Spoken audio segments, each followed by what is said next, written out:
Japanese faced a joint American-Filipino force of 150,000 troops, but the Filipinos, who made up the majority of MacArthur's manpower, were badly trained, ill-equipped and largely inexperienced.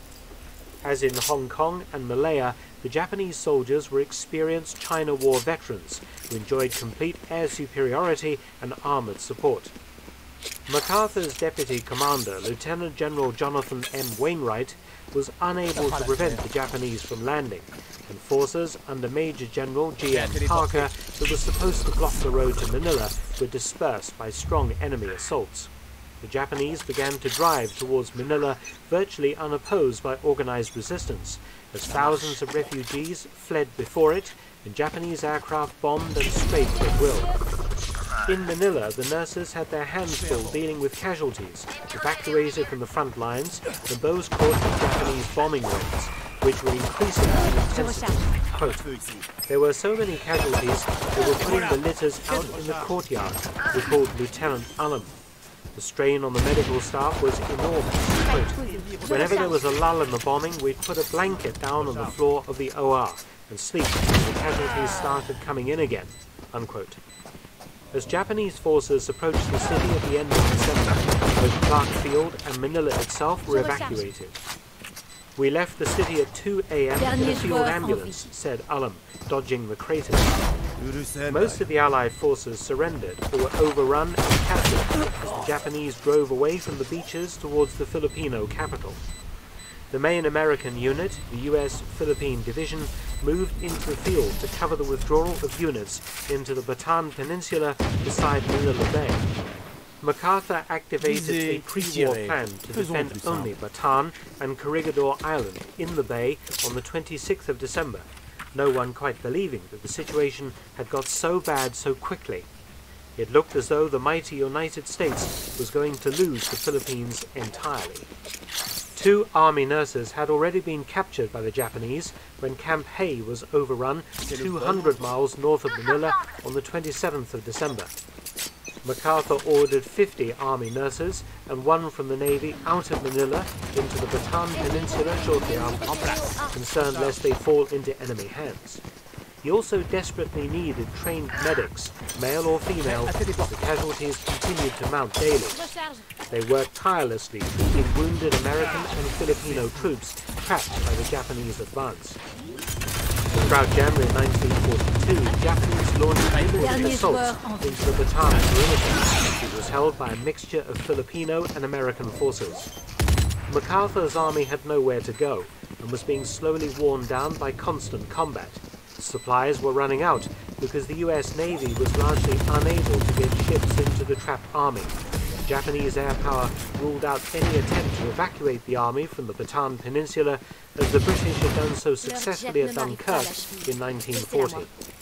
President Franklin D. Roosevelt eventually ordered MacArthur out, much against his wishes, and General Wainwright assumed command on the 12th of March, knowing that he would eventually wind up as a prisoner of war. Roosevelt's reasoning behind this decision was that although the army was doomed, MacArthur and his staff, derisively known as the Bataan Gang on arrival in Australia, could still play an important role in the American fightback. Allowing them to languish in some Japanese prison camp was never seriously contemplated. Unfortunately, it did not look too good when MacArthur and a few senior officers were given free rides to safety courtesy of the US Navy, and over 60 service nurses were abandoned to their fates. Beginning on the 28th of March, Homer launched a series of strong attacks against the Allied line at Bataan, and despite fierce resistance, the Japanese managed to break through on the 3rd of April, many Allied units being overrun.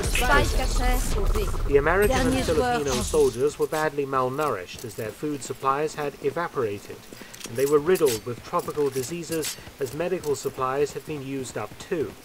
Exhausted from the prolonged fighting, many thought that surrender would be a blessed relief, not realizing the horrors the Japanese had waiting for them. When it became clear that Bataan would capitulate, the nurses were evacuated on the 8th of April 1942 to Corregidor Island. Quite literally, the Japanese were within a few hundred yards of the field hospitals at Bataan. One group of about 10 nurses boarded a coconut husk boat and headed for Corregidor at the mouth of Manila Bay, as in the confusion of the evacuation they had missed the last Navy ships out of Bataan. 5 minutes after we left, the dock blew up, said Ullum, who recalled that some wag in the boat remarked dryly, "Nothing like burning your bridges after you cross them." When they landed on Corregidor, it was in the midst of an air raid. Quote, "The truck came, never stopped, just slowed down and scooped us up," unquote. The Bataan Peninsula surrendered on the 10th of April 1942. Decades before, the Corps of Engineers had excavated an extensive tunnel system beneath Corregidor Island, and into this labyrinthine world poured the retreating American and Filipino forces from the mainland. The island was a U.S. Army Coast Artillery post, and the anti-aircraft regiment stationed above shot down dozens of Japanese aircraft with the siege. The American and Filipino Scouts garrison was augmented by many individuals and units that had managed to get out of Bataan before the surrender and cross the 2 miles of water to the island safely. About 11,000 troops were outnumbered many times over by the Japanese occupying Bataan, who had begun immediate preparations for an amphibious invasion of the island once they had pounded it into submission with bombers. The army doctors and nurses were immediately put to work at the underground hospital that was located inside the Malinta tunnel. Quote, "They had triple bunk beds where we worked," recalled Ullum. The nurses slept in a small lateral tunnel. Lieutenant Palmer, whose group of nurses was also evacuated to Corregidor, recalled 18-hour shifts and little sleep. Medical supplies eventually ran out after 5 months after siege. "We were scared in a way," said Palmer. "We didn't have time to think about anything." In March 1942, the US Navy managed to get a few submarines through to the north side of Corregidor Island. They brought with them orders for General Wainwright, mail for the troops, and more weapons. They left with an assortment of important passengers and cargo. The Filipino president, Manuel Quezon, and his government had been evacuated to the island by the Americans, along with hundreds of top government officials. Many of these were given safe passage aboard the submarines, along with the highly placed American officers. Gold and silver bullion was also evacuated, along with stacks of important records. The nurses, however, were not included in this roster. They were evidently deemed expendable, with male officials going instead of the women. They remained at their posts, working in the hellish conditions of the Malinta tunnel until the bitter end. The Japanese slowly wore the island's defences down, eventually knocking out all of the coastal defence guns. On the night of the 5th to 6th of May 1942, 2 Japanese infantry battalions stormed ashore on the northeast of the island in a surprise amphibious assault and quickly overwhelmed ferocious American resistance to establish a beachhead. Homer had his beachhead rapidly expanded by landing more troops, along with light tanks and artillery. The defenders were then slowly pushed back towards the island's highest point, Malinta Hill, beneath which the nurses still worked feverishly to treat hundreds of battle casualties in the stuffy and dusty concrete tunnels. Aerial bombing and shell fire from artillery blasted the area above the Malinta tunnel. Inside the hospital, the dust was so intense in the operating room we had to put wet gauze over the patients' mouths, recalled Lieutenant Ullum. On the 6th of May, Wainwright asked General Homer for terms. 2 days later, Wainwright formally surrendered all Allied forces in the Philippines to the Japanese. The American defense of the Philippines had lasted fully 6 months longer than General Percival's efforts to defend Malaya and Singapore. But the result was never in doubt once MacArthur had ordered his forces into the Bataan Peninsula. Japanese soldiers first entered the Malinta tunnel complex on the 7th of May. They took the chief medical superintendent and 9 nurses outside, where they photographed them. For the nurses, it was the first time they had been above ground for many weeks. It was a chaotic picture that greeted them. There were bodies, Japanese and American, everywhere. The ground was drenched in blood, and great big green flies were everywhere, said a horrified Ullum. The Japanese then ushered the nurses back inside, where they were forced to continue tending to the wounded and sick for a further 6 weeks after the surrender. The Japanese soon began to implement their usual regime of deliberate shortages. We were given half rations, and then they were cut to half again, recalled Ullum.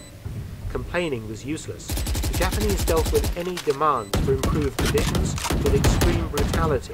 One doctor, an army captain, asked for more food for his patients, who were being systematically starved along with the medical personnel. The Japanese response was recorded by Ullum and the other nurses. Quote, "He was taken outside. We heard 2 shots fired. No one ever saw him again."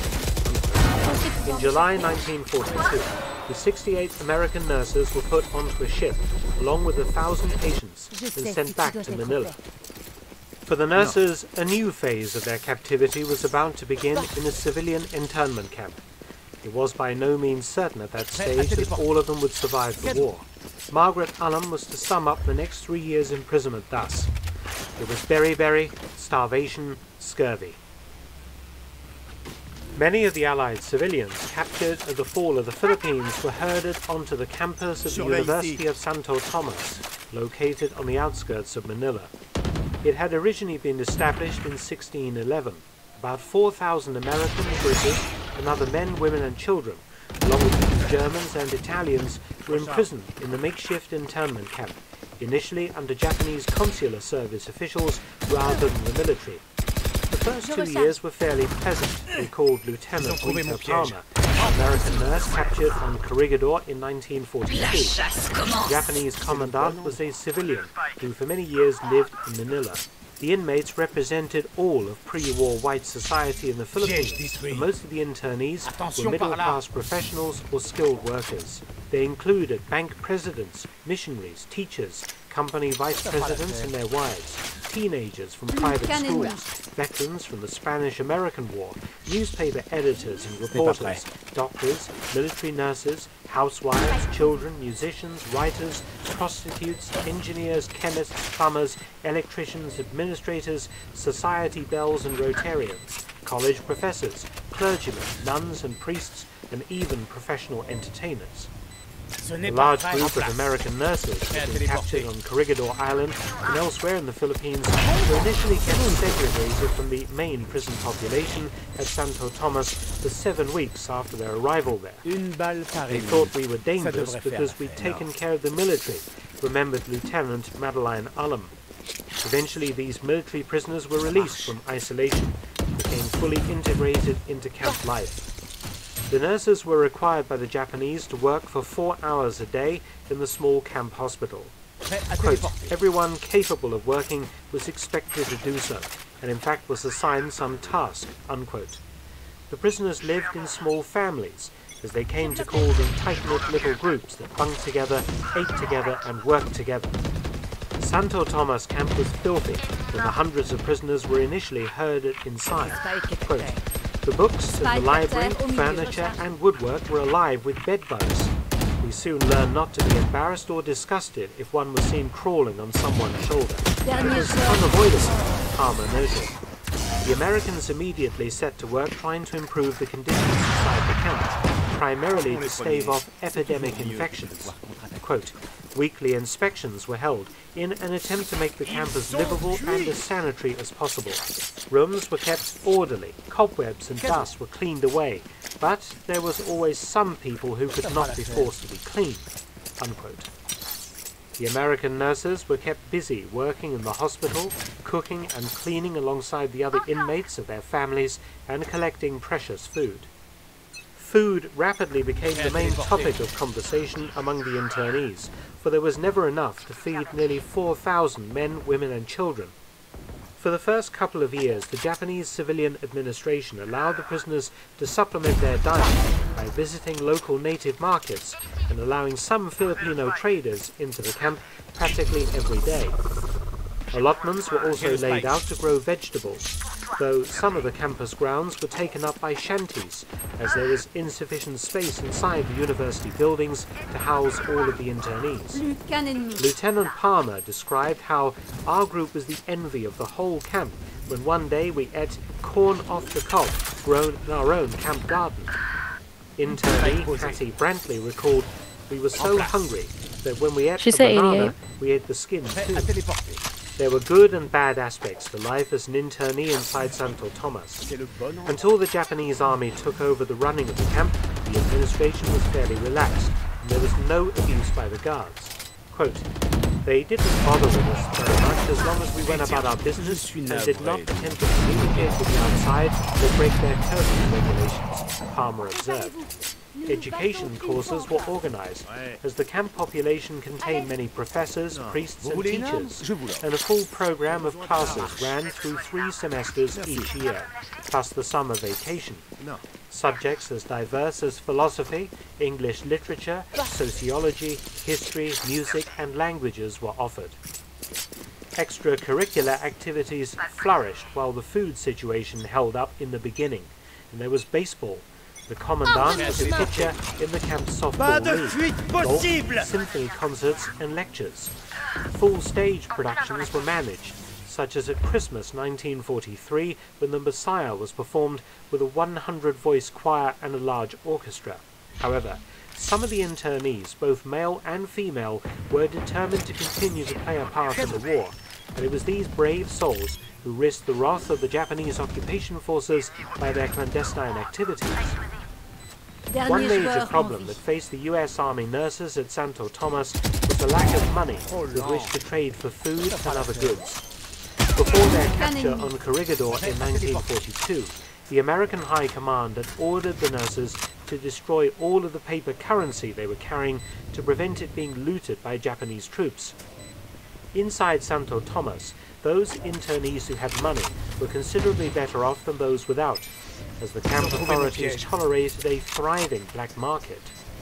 The nurses survived by signing IOUs to the local representatives of major American corporations such as General Electric. After liberation, each of the nurses was called upon to pay their IOUs in full, and each received a bill of over $1,000. Throughout the Philippines, the Kempei Tai Japanese military police began controlling and hoarding rice, deliberately causing serious malnutrition and starvation among their prisoners. In this, the Japanese military had little choice, as the US Navy's very effective blockade of Japan meant that the troops garrisoning the Philippines could no longer be properly supplied by Tokyo and were forced to rely on local produce. With the introduction of military authority over the civilian prisoners, instances of abuse and murder also increased. Although none of the prisoners was killed by the Japanese inside Santo Tomas, plenty were removed and killed elsewhere. When the Japanese were rounding up American troops immediately after the general's surrender, many changed out of their uniforms and into civilian clothing, and were instead interned alongside genuine American civilians at Santo Tomas. A large group was betrayed to the Japanese by a fellow soldier who was also in hiding, with dire consequences for all those involved. The American informer was angry at the camp's American-British committee, made up of fellow prisoners, and ordered him to stop renting out a small area to inmates seeking temporary privacy. The term temporary privacy was a euphemism for sex. A small group of young female internees returned to prostitution in order to earn funds to purchase extra food, and the committee wanted this stopped. The disgruntled pimp gave up 35 American soldiers to the Japanese, who immediately had them handed over to the sadistic Kempei Tai. By way of thanks, the Kempei Tai also arrested their informer and removed him as well. None of these men was ever seen alive again, after being driven off to the Kempei Tai torture center located at Fort Santiago in Manila. At Santo Tomas, at least the camp had clean running water. The Americans made every effort to stay clean, though soap was a precious commodity. The women either let their hair grow long, or wore it in braids or a bun, or cropped it short to save on soap. Food, or the acquisition of it, dominated the inmates' lives. Some selected prisoners were able to visit the local markets, and some Filipinos were permitted to enter the camp. The food situation deteriorated slowly as the Japanese steadily decreased the rations that they issued daily. In December 1943, the Japanese issued a single shipment of Red Cross parcels to the prisoners, the only time that they did this. Quote, "There was a food kit, medical supplies, clothes, and badly needed shoes," said Palmer. The next day there were 15 kit conditions, as the doctors termed it, eating the chocolate bars, unquote. Efforts were made to create a store of canned goods. This proved impossible because of the huge numbers of prisoners. Luxuries were carefully preserved. Quote, "Coffee grounds were dried and used over and over again until it scarcely coloured the water in which it boiled," recalled Rita Palmer. The prisoners also began to notice that the war was starting to come their way once again.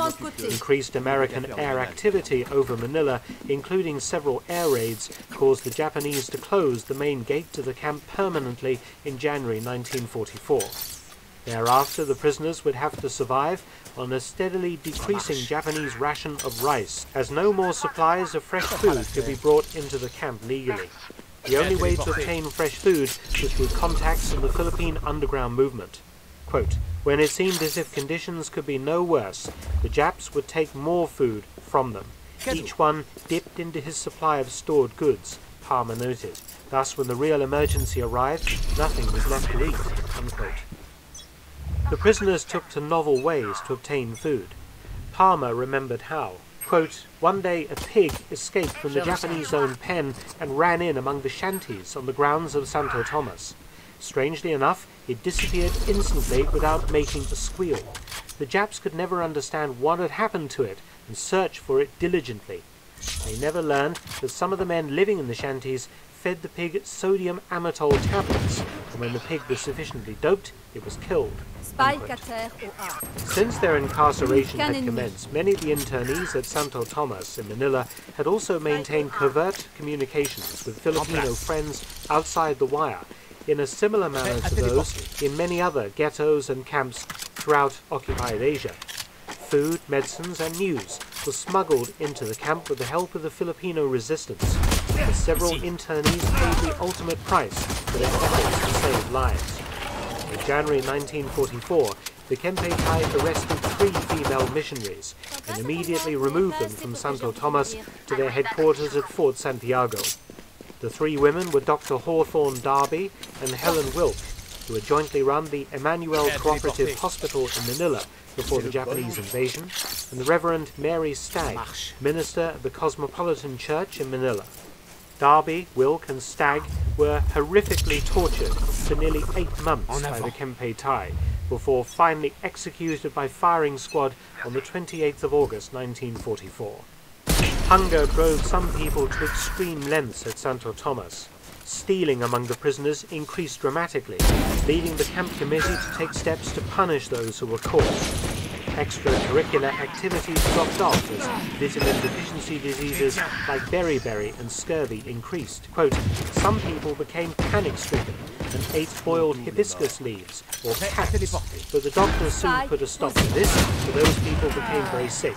However, a large flock of pigeons that had nested in the eaves gradually disappeared." Unquote.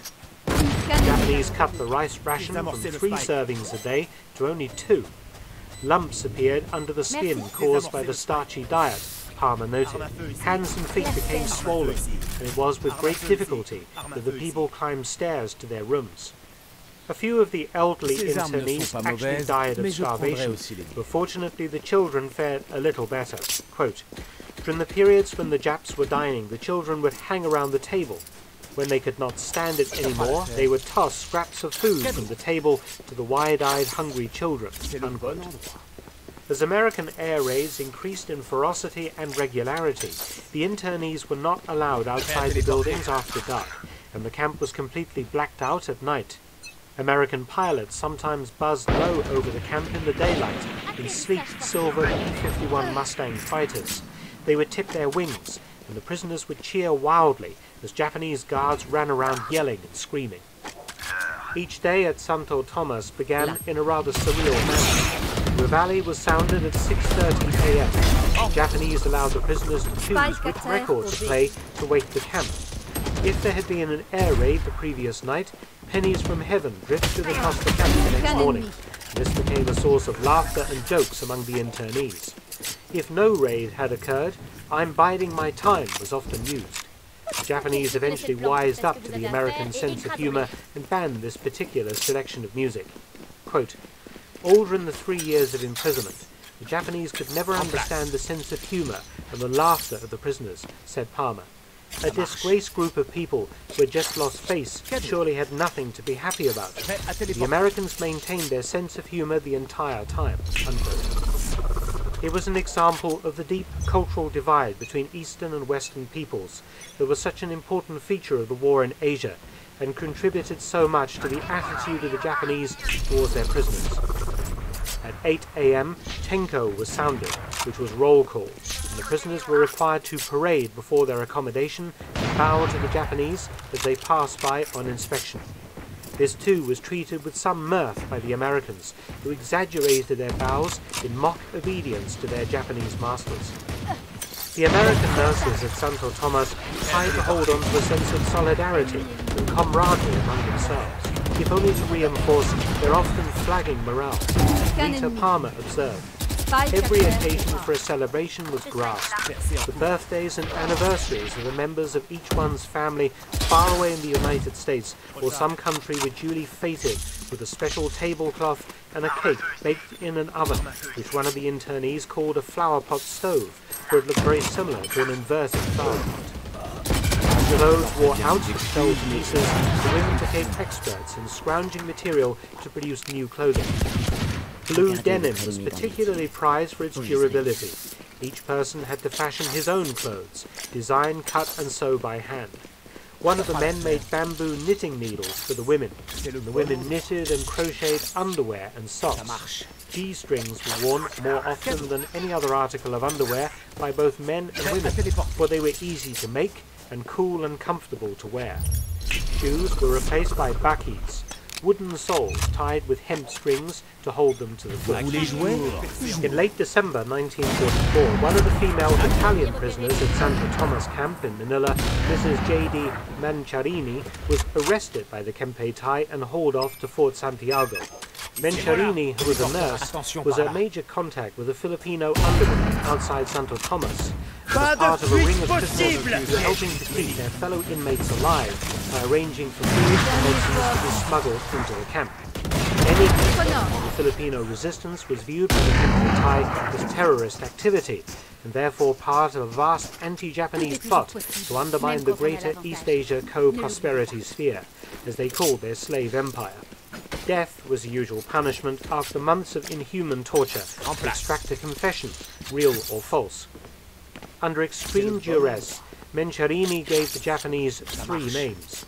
Kempeitai troops soon had the 3 men picked from the camp, along with another American who was completely innocent and dragged off to their torture chambers. The most prominent among the arrested was Carroll C. Grinnell, a New Yorker who had been working for General Electric in the Philippines before being interned. He had recently been elected chairman of the camp's American-British Committee. Alongside Grinnell was A.F. Duggleby, a 55-year-old mining executive from California, and 60-year-old Ernest Johnson, U.S. Maritime Commission representative in Manila. Finally, the innocent man among them, Clifton Carson, who was a young engineer from Los Angeles, was also picked up. The 4 men and Mrs. Manciarini were later executed, and their bodies dumped in a shallow grave. The new military commandant of Santo Tomas, Lieutenant Colonel Toshio Hayashi, cut the food ration quite severely during the final months of the war. American nurse Madeline Ullum recalled that towards the end, everybody was sick. There was beriberi, starvation, scurvy. As American forces advanced towards the Philippines, each Allied success caused more suffering for the prisoners. Every time the United States took back an island, our rations were cut, said one. The end, when it came for the internees at Santo Tomas, was unexpectedly dramatic and bloody. The inmates at Santo Tomas camp heard the joyful news that American forces had finally landed on Luzon. Lieutenant General Walter Kruger's U.S. 6th Army had come ashore at Lingayen Gulf on the 9th of January 1945. General Douglas MacArthur had promised that the Americans would return following his defeat in 1942. In return they did with unprecedented firepower and determination. Manila was MacArthur's priority target. Fortunately, the Japanese had done very little to prevent invading American forces from advancing rapidly towards the city. The main American columns set out from the beachheads and found only intact bridges and shallow rivers to cross. But the Japanese were prepared to make the Americans fight for every inch of Manila. If necessary, street by street, and house by house, Manila would become the Stalingrad of the war in Asia. On the 3rd of February, elements of the U.S. 1st Cavalry Division, commanded by Major General Vernon B. Mudge, entered the northern suburbs of Manila, seizing a vital bridge across the Tuliahan River, the water feature that separated American forces from the city proper. Japanese defences had been laid out to cover both sections of the city, a demarcation line running along the Pacific River through the heart of the river. The Imperial Japanese Navy had been ordered to defend the city to the last man and the last bullet, while Lieutenant General Tomoyuki Yamashita had withdrawn most of the army troops from the city and retreated to the mountains. Under the command of Rear Admiral Sanji Uebuchi, 20,000 Japanese soldiers and sailors were dug in throughout the city and were prepared to contest every street and building with the Americans. The fight for Manila became one of the great street-fighting epics of the Second World War, rivaling Berlin in its ferocity and destruction. Manila, once described as the Pearl of the Orient, with 300 years of Western architectural heritage centered around the mini Vatican City at its heart, known as the Intramuros, was utterly destroyed. Although much of the city has been reconstructed, many of the original buildings are gone forever. The American drive to liberate Manila and the fierce Japanese resistance also resulted in a human tragedy of appalling scale and brutality. The city's defenders took out their frustrations as they began to lose the battle on the local civilian population, and in an orgy of rape and murder as monstrous as that caused in the Chinese capital Nanjing in 1937. Japanese troops deliberately tortured and murdered as many innocents as they could lay their hands on. It was Manila's Götterdämmerung, the Japanese Navy's darkest hour of the war. All during internment, the prisoners received news from the outside world by word of mouth, said Lieutenant Rita Palmer. One of the male internees had a small radio that he managed to keep hidden from the Japanese from the duration. Of course, this news became greatly exaggerated according to the temperament of the person that passed it along, said Palmer. Consequently, the internees at Santo Tomas believed that they would be liberated long before they actually were, and as they waited, many came to believe that the Philippines was going to be bypassed by the Americans, and China invaded instead. When the Americans landed on Luzon, the Filipinos living close to the walls of the camp became very daring and turned the volume of their radios on very high so that the internees might hear the news inside the camp. At Santo Tomas, the Japanese were getting nervous as the Americans rapidly approached. We had to give back our garden tools, said Lieutenant Ullum. There were fires in the Commandant's office where they were burning up things. With the bridge secured over the Tuliahan River, the first American unit into Manila proper was the squadron of Brigadier General William Chase's 8th Cavalry Brigade, which drove straight into the massive internment camp. A P-38 Lightning aircraft had overflown the camp and dropped a message to the inmates which read, "Roll out the barrel. There will be a hot time in the old town tonight." Rita Palmer was laid up in the hospital when the Americans unexpectedly arrived on the 3rd of February. Palmer was suffering from dysentery and malnutrition, as well as recovering from a bout of malaria, and she dragged herself to a window to watch the liberation unfolding. Quote, "One night, word spread through the hospital that a houseboy had sent a note in a coffin into the camp," recalled Palmer, with the impending rumours of liberation doing the rounds of the camp before the Americans rolled up to the main gate. It said, "Dear sir, please be careful. I think there will be trouble tonight."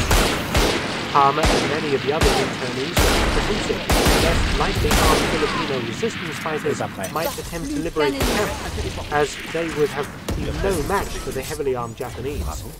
Then that night, machine gun fire was heard, said Palmer. Bright lights of the flares and the searchlights were seen. Then came the sound of American voices as the American soldiers rode the tanks up to the gates to liberate the prisoners from starvation as well as the Japs. Unquote.